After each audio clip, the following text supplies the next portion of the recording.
Welcome to the Great Detectives of Old Time Radio. From Boise, Idaho, this is your host, Adam Graham. If you have a comment, email it to me, box13@greatdetectives.net.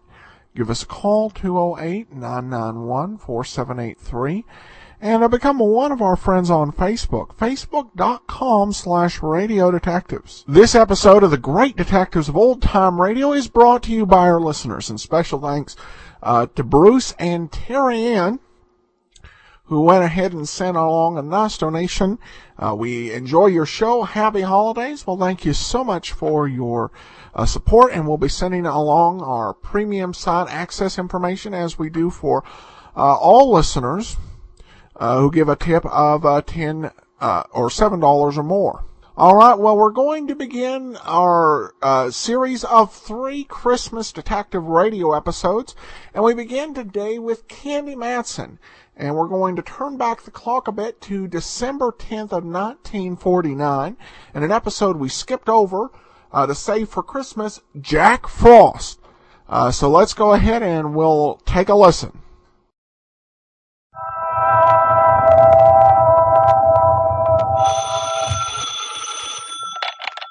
Hello, Yukon 28209. Yes, this is Candy Matson.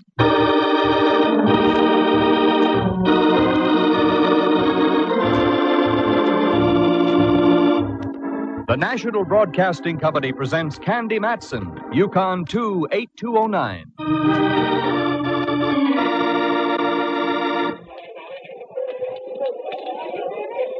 Candy, over here. What? Why, Myra Fisher. What are you doing here in a department store with your work clothes on? I work here, dear. I'm a wage slave. Well, I must say on you it looks good. What do you slave at? I'm head of advertising and promotion. Well, quite a spot, hey, girl? Well, it was until this morning. Oh? Now my neck is in the fire. What'd you do? Forget to proofread one of your ads? Nothing so trivial, dear, believe me. But am I glad to have bumped into you? Maybe you'll change your mind when I tell you I've been shoplifting. No, I'm serious, Candy. Could you spare a moment and come on up to my office? Why, sure. And wipe that frown from off your brow. It's wrinkling your makeup. Well, yours would wrinkle, too, if you had a missing Santa Claus helper on your hands. Well, now, there's a situation. And it almost broke Candy Matson's heart when someone told her there was no Santa Claus's helper, one Jack Frost. Listen, here she is now to tell you about it. That's right, what the man said. I ran into a deal where we had a missing Santa Claus helper, Jack Frost. The gent with the icicles was supposed to talk to the tiny tots at the Brownstone, one of San Francisco's larger and classier department stores. I'd gone down there that afternoon shopping. I wanted a bow tie for my old pal Inspector Ray Mallard of the San Francisco Police Department. A bow tie that lit up and spelled Cossack when you pressed the button on the battery. That was when I bumped into this gal, Myra Fisher. We went up to her office on the 6th floor, and she sat me down. Cigaretted me, too. You think I'm fooling about this Jack Frost thing, don't you, Candy? Well, now, look, dear, we all have our little peccadillos. Yours just merely happens to be a missing Jack Frost. You'll get over it. I refrain from hurling this ashtray at you, Candy, only because of our long acquaintance. Good. Now listen to me. We've had a Santa Claus helper here for almost a month, and a darn good one. The kids were crazy about him. This morning, he didn't show. You don't suppose Jackie boy got in the mood and caught the Christmas spirit, do you? The kind that comes in pints? No, he wasn't that sort of Joe. Well, your answer's simple. Hire a new one. They're hired through an agency. I called the one we do business with, and they're fresh out of Jack Frost. And I've got to get one, Candy. Otherwise, I come down 10 notches in the opinion of the brass. I don't want you to think I'm unsympathetic, Myra, but what can I do? When you get around, you know people. Find me somebody, anybody, who'll take over the job of being Jack Frost. Well, okay. I'll do the best I can, Myra.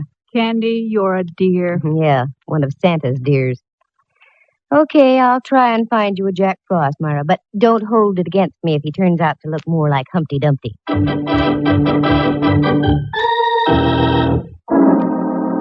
I went home and looked up the Webster definition of soft. It said soft, easily yielding to pressure. That was me, Candy Matson, girl dope. Here I had all my Christmas shopping to do, and I agreed to find a substitute for Jack Frost. I had no idea where to start. So I changed into something red and green for stop and go, also for Christmas, and went over to see my friendly advisor, Rembrandt Watson. Rembrandt is a photographer, and excellent, too, now that he doesn't have the sherry shivers or the pork palsies. He lives on California Street, just kitten rompers from Old St. Mary's, with a statue of Sun Yat-sen for company in a park next door. Candy, doll. How delightful. Do come in, won't you? Thanks, Rembrandt. Oh, Pet, you're acquainted with my friend Diogenes Murphy, aren't you? Oh, yes. Hello again, Mr. Murphy. Well, good afternoon, lad. You look prettier than you did the last time I saw you. Uh-oh, here comes the blarney. Young lady, Diogenes Murphy, the honest Irishman, never says a word he doesn't mean. Now, how do you think I managed to sell so many used cars at me place out on Venice Avenue? Because you're an honest Irishman. Oh, you're so right, lad. Incidentally, if you need a good car, I can get you one at a very reasonable... Diogenes? Oh, sorry, I got carried away. I didn't mean to barge in on you like this, Rembrandt. Oh, don't be ridiculous, dear. No, don't be. Think nothing of it, lad. I'm on my way now. Rembrandt and I were only discussing the situation of the world. And to what conclusion did you come? It stinks. The bottom of the afternoon to the both of you. Oh, he's quite a boy. Yes, I'm very fond of Diogenes. What brings you around this way, dear? Jack Frost. Yes. Now, getting on with our conversation, what brings you around this way, dear? Jack Frost. Maybe the needle's bad. Shall we try again? I know how you feel. I reacted the same way myself. I'll give you the pocket-sized edition. The Brownstone department store is without a Santa Claus helper, Jack Frost. He didn't show up for work this morning.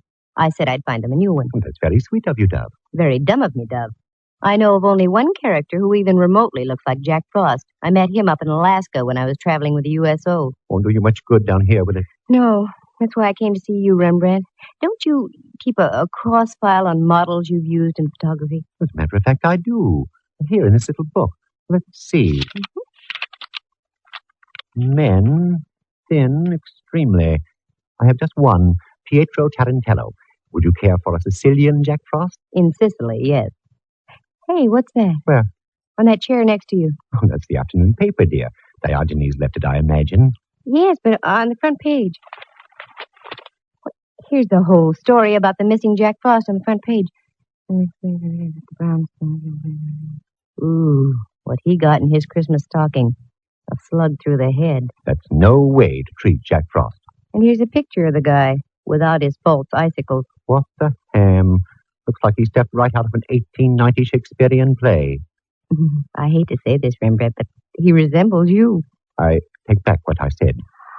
Rembrandt. Divorce yourself from that tone of voice, Candy. I don't like it. Rembrandt, I've got an idea. You usually do. You like little children. Can't stand them. You like to talk to people. I abhor conversation. You like to be charming. Lost me charm. Gay. Lost me gay. With the help of a few icicles, Ducky, you're going to be Jack Frost.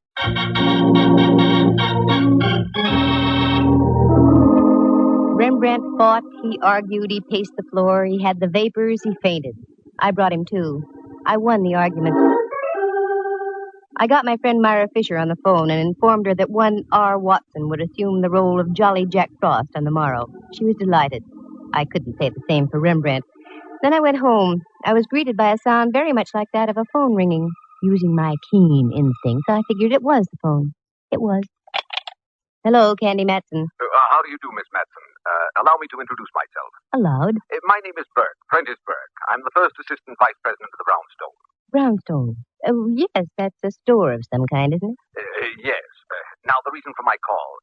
There has been, shall I say, a rather unfortunate occurrence in our store today. So I read. I need the help of a professional sleuth. You were highly recommended by the head of our advertising department, Miss Myra Fisher. Aha, the thick plotting. I beg your pardon. Oh, no need to. You didn't do anything. Okay, care to talk to me now, Mr. Burke? I'd much rather have you come down to my office, Miss Matson. This matter is of an extremely confidential nature. I'm your girl, then, figuratively speaking. How long will you be there? As long as necessary. That's up to you. Very well, I'll be there in half an hour if I can find a place to park. I only had time for a fast change, so I made it from Andescray to Taboo. sniffed at it and felt I was on the right scent. Then I climbed into my car, drove down Kearney Street, waved a crisp single under the nose of a hotel doorman, and had my car taken care of. Then into the brownstone and up to Mr. Prentice Burke's office. I flipped a hip past the girl's secretary and walked on in. Burke was waiting for me. That was obvious. I could tell by the expression on his face. It was worried look number 12B. How do you do, Mr. Burke? I'm Candy Matson. Sit down, won't you? Thank you. Now, our subject is what? A man named Jordan. That's on another network. I beg your pardon? Oh, that's all right. Now about this Jordan. Yes, Ralph Jordan, to be exact. Well, that's a relief. For a moment, I thought you wanted to talk about Jack Frost. That's just it. He was Jack Frost. Oh, me and my big mouth. He was working here up until yesterday afternoon. Maybe you read about it. He was found shot today. Yes, I read about it. That's the reason I've called you. Why didn't you have your own store detectives take over, Mr. Burke? No. That would never do. I want no one in the store to know what's going on. Ah, intrigue. Quite possibly. I have reason to suspect that Jordan was killed by someone in our employ. I want to find out who that someone was before the police do and get it splashed all over the front pages. Publicity conscious, eh? Business has been off all year, and any bad breaks in the press would hurt us that much more. Maybe you've got a point there, I don't know. I know I have. Okay, I'll take the job. You say you have a suspicion. What is it? Well, nothing tangible. It's just a feeling I have. Oh, that's a big help. Well, I'll mush around and see what I can pick up. I'll bill you tomorrow for my first day's work. It's much easier to sustain a friendship on a daily basis. I left Burke looking as though someone had just called his store a bazaar. It was closing time, so I hefted my way through the crush and retrieved my car from the doorman. The Hall of Justice is right on my way home, so I decided to drop in on my old pal Mallard, Inspector Ray Mallard of San Francisco Homicide. A nice guy to serve coffee to on Sunday mornings if you could ever lasso him. I never could get strong enough rope. Candy, what brings you around here? I hate to have my Christmas ruined so early. What about that Jack Frost character? Oh, yeah. Poor guy got it good. Where'd you find him? In his apartment over on 17th. He lived near Seal Stadium. Why so interested, Candy? Rembrandt's a dead ringer for the guy. I still don't get the gal who's head of advertising for the Brownstone was going out of her head for another Jack Frost. I talked Rembrandt into taking the job. It does sound funny, doesn't it? Bring me up to date, Mallard. Did you get any dope on the killing? Nothing but a .45 slug out of the guy's wall. Ballistics is checking it now. Nothing else? If I did, I should tell you. No, I guess not. This goes beyond just a normal curiosity, Candy. What are you drilling for? Oh, it's only that I'm worried about Rembrandt. I got him the job. I'm responsible. I wouldn't want anything to happen to him. Ask a silly question, Mallard, and you get a silly answer. Okay, let's forget it. How's about dinner tonight? I've fought this thing long enough. Okay. Candy. Yes, Mallard. We've known each other a good long time, haven't we? That's right. Ever since the fair on Treasure Island. We've had our little quarrels, little misunderstandings. Oh, but they never seem to last long, though, do they? No.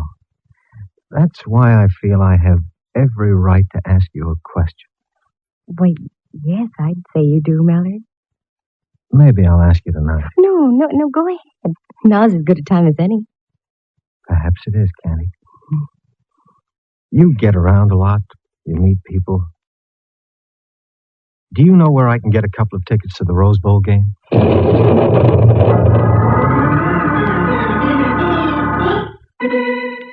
My brain lit up like a Roman candle. I stormed for the door, turned back, stood there, my jaw waggling helplessly. Then I stuck my tongue out at Mallard and left. It was the only thing I could think of doing. Oh, he can make me so mad. But inside half an hour after I got home, I started to laugh. Felt much better. Just as I was puttering around getting ready, the apartment buzzer buzzed. That Mallard, much too early.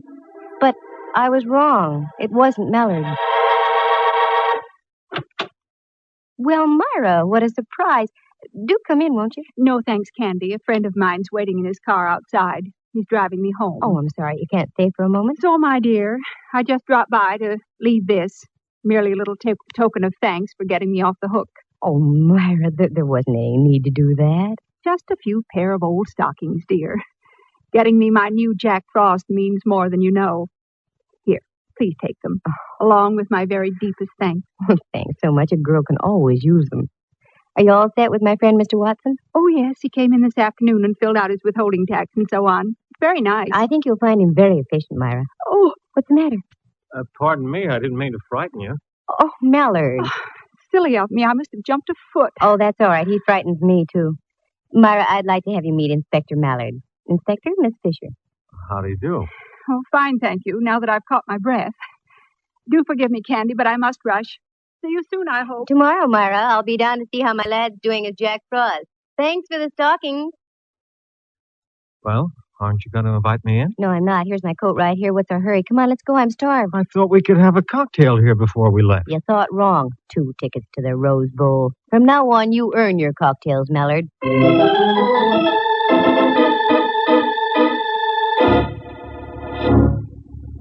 We went downstairs, and as I locked the front door, a car was just driving off. It was Myra, and she waved. And driving, if these tired old eyes hadn't deceived me, was Mr. Prentice Burke, vice president of the Brownstone. Well. Oh, well. Mallard and I climbed into our car and drove out to the Cliff House. It was that kind of an evening. We had dinner, and after, I suggested we walk a bit. The night was crisp and clear, and the evening star was hanging out above the dark waters of the Pacific like an iridescent Japanese lantern. We cut across a little road above Sutro Baths, where an old car barn had once stood, and worked our way over the cliffs and stood high above Land's End. It was exhilarating.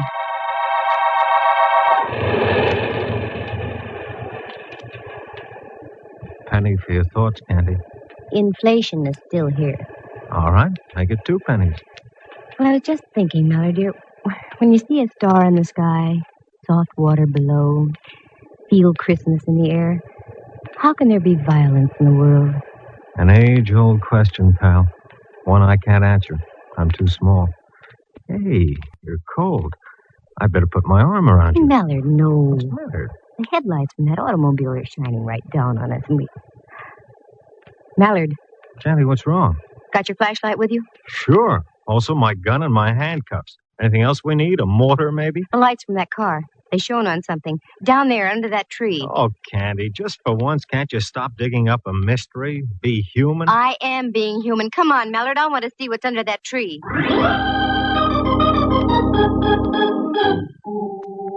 We scrambled around through the brush, slipped into some sliding sand, and rode the crest down to the tree. It wasn't easy to get around some of those brambles, but get there I fully intended doing, because what I saw was red, bright red.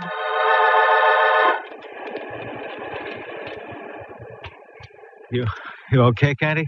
Nothing that a new pair of nylons won't fix.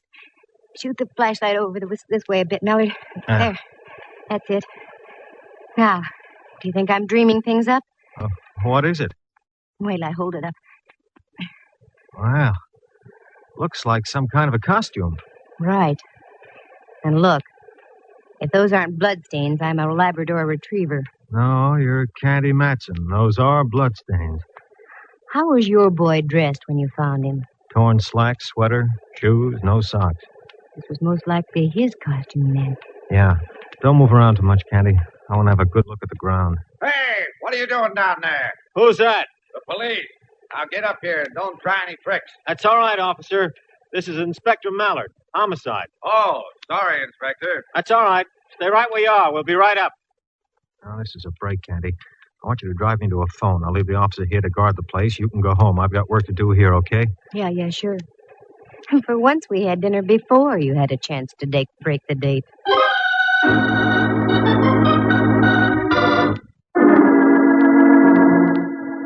This baby was hard to reconstruct. Was the guy knocked off out there at Land's End, or was he bumped off at his apartment, the killer driving way out to the beach and hiding the costume? Only time would tell. I went home, climbed into bed, and logged about 8 hours, enough to give me fuel for the next day. In the morning, I went down to the Brownstone. The shoppers were already swarming through the place. I spotted a floor walker and strolled over to him.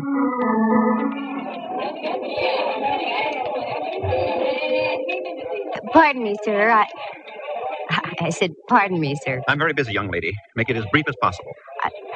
You do work here, don't you? Of course. You are the floor walker assigned to this section? That is correct. Come to the point, please. Of all the... Well, I've a good mind to report you. As you wish. As I said, I'm very busy. Now, what is it you wanted to know? The words are like gall in my mouth now, but where do I find Jack Frost? Right over there, in the back, 2 aisles over. Thank you. Not at all. Very much. Of all the high-handed characters, people like that make me steam.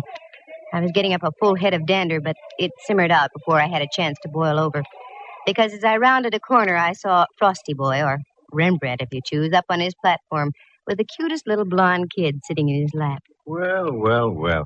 Look who we have here. A great big boy. Hello there, son. Hello, Jack Frost. What is your name? Topper. Topper. My, what a fine name. How old are you, Topper? 5.5. 5.5. Well, you must go to school, Topper. Which one? Garfield. Garfield. That's a good school. Now, tell me, what would you like to have me tell Santa Claus to bring you for Christmas, Topper? An electric train and a baseball bat, and I like to be in the seals for Lefty O'Doul. Well, I'll see what I can do to arrange that, Topper. I'll tell Santa Claus. Bye now. Goodbye, and thank you, and Merry Christmas. I hope you can make the boy's wish come true. O'Doul could use him. Candy, I'm so glad you're here, Dove. Duck around into the back room for a moment. I've got to talk to you. Aren't you working, Frosty Boy? I got 10 minutes off every hour. I'll take the break now. Right around there, Candy. Okay, I'll see you in a moment.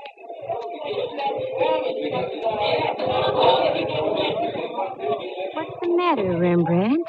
Even under those icicles, you look warm under the collar. Here, look at this.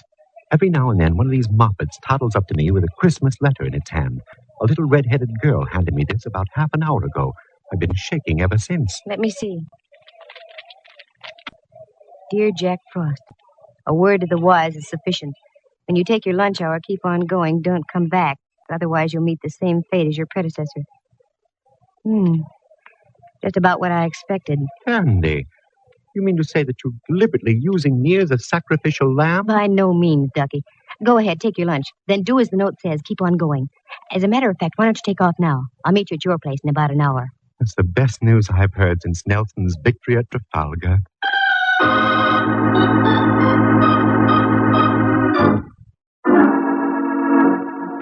I whipped upstairs, reported to Prentice Burke, got my first day's check, and on my way out told his secretary she'd better get Burke some smelling salts.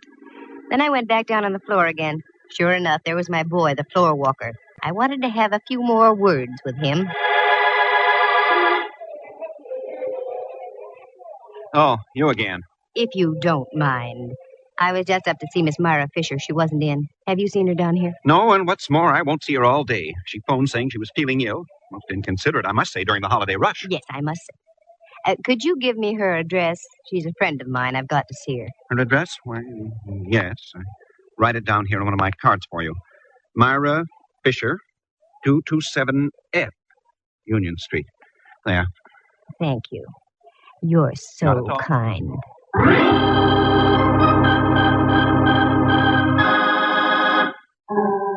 I had all the ammunition I wanted. A check signed by Burke and a card written by the floor walker. His name was Simon Liggett. With that, I ducked into a phone booth and called Mallard. Homicide, Mallard speaking. Good boy. This is Candy. What did you find out at Land's End last night? A couple of very juicy footprints. They give us nothing. Did you make any casts of them? Why, sure. Mind if I borrow a couple of them for a few hours, Mallard? Well, I don't see how it will hurt. Sure, okay. Thanks, Mallard, dear. I'll be by in a moment. And I want to borrow you, too.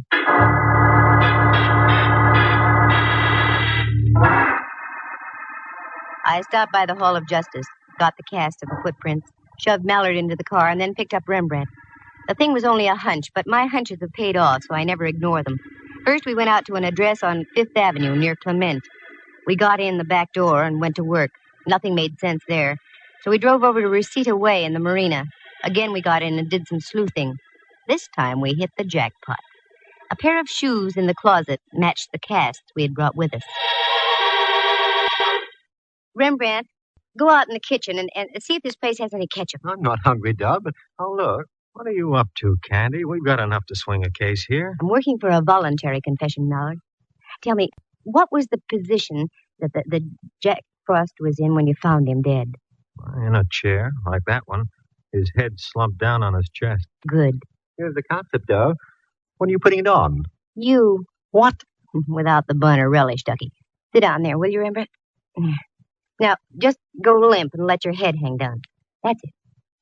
Now for a little seasoning. Oh, Candy, you're smearing me with this sticky stuff. All for the sake of art. Hold still. There. How does he look, Mallard? Why, Candy, it looks like the same guy, the real thing. Good. Now, Rembrandt, you just sit like that. Don't move. Mallard, you duck into that closet over there and I'll hide in here. We've got a good view of the front door from both places, okay? Okay. There are times, Candy, when I admit I admire your genius. Genius, schmenius. Come on, let's hide.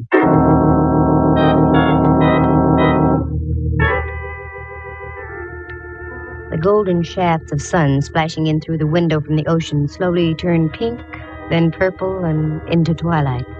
The minutes ticked on. Once... Bless you, but quiet, though, Rembrandt. You'll muss up your ketchup. 5 minutes. 10. Then we heard muffled footsteps coming down the hall and a key inserted in the lock of the apartment door.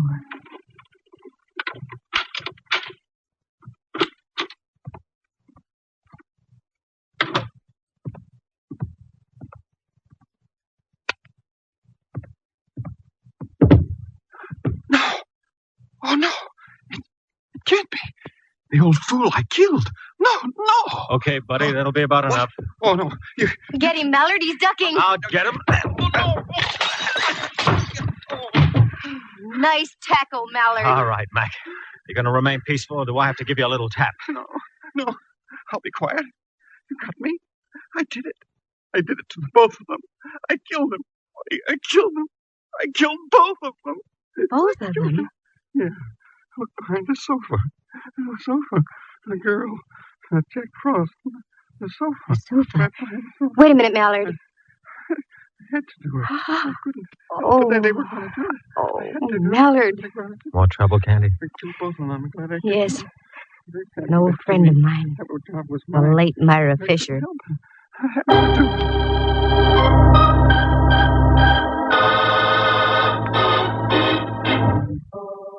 The whole thing was jealousy.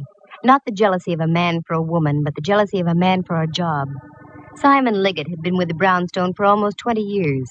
He'd worked himself up from the stock boy to a place where he'd been promised the job of head of advertising and promotion.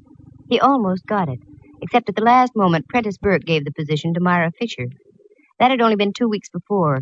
He knew that Myra was on a probationary term, so he did everything he could to undermine her. Little things like changing ad copy, sending out false stories to newspapers. He figured that if he could keep the store without a Santa Claus helper, he'd break Myra's back and get the job by the first of the year. He paid a visit to the first Jack Frost and tried to bribe him into quitting, but the guy would have none of it. There was a struggle. Liggett lost his head and whipped out a gun and shot him.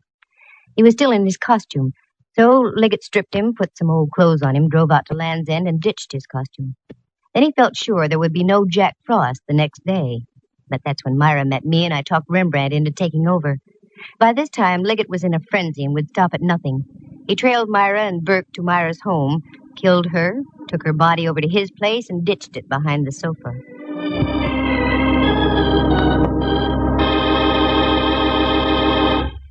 The next morning, he wrote a note to Rembrandt and gave it to one of the little girls waiting in line to see him. Fear and envy were taking their toll on the poor guy's mind. I wanted to compare the handwriting, so I had Burke write me a check and Liggett write Myra's address on a card. Also, we had the footprint cast. Between the two, everything pointed toward Liggett. That's when I staged my little parlor charade with Rembrandt playing the part of a corpse. The sight, with Rembrandt's resemblance to the dead Jack Frost, would shatter anybody into a confession. But Christmas, in spite of everything, is a lovely time of year. And there is a Santa Claus. 3 of them for me, as a matter of fact. Mr. Prentice Burke, who sent me a very nice check for my efforts. Rembrandt Watson, who, out of sheer love for the job, went back to playing Jack Frost for all the kids at the Brownstone. And last but not least, Inspector Ray Mallard. He gave me a Christmas sock, right on my mouth, just where any well-placed Christmas sock should go.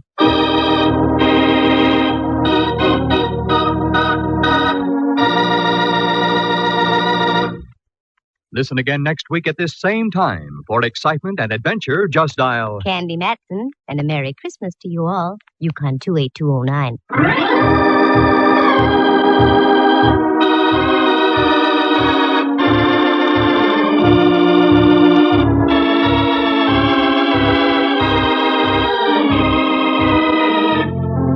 Heard tonight were Helen Klebe as Myra Fisher, Lou Tobin as Prentice Burke, and John Grover as Simon Liggett. Jack Thomas plays the role of Rembrandt Watson, and Henry Leff is heard as Inspector Mallard. The program stars Natalie Masters as Candy and is written and produced by Monty Masters. Sound effects were created by Bill Brownell and Jay Rendon. Eloise Rowan is heard at the organ.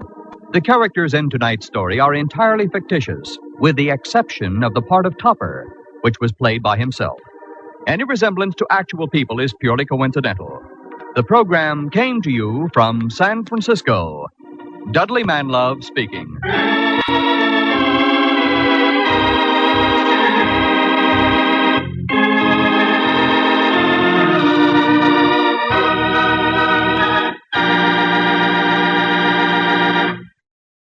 You are tuned for the stars on NBC.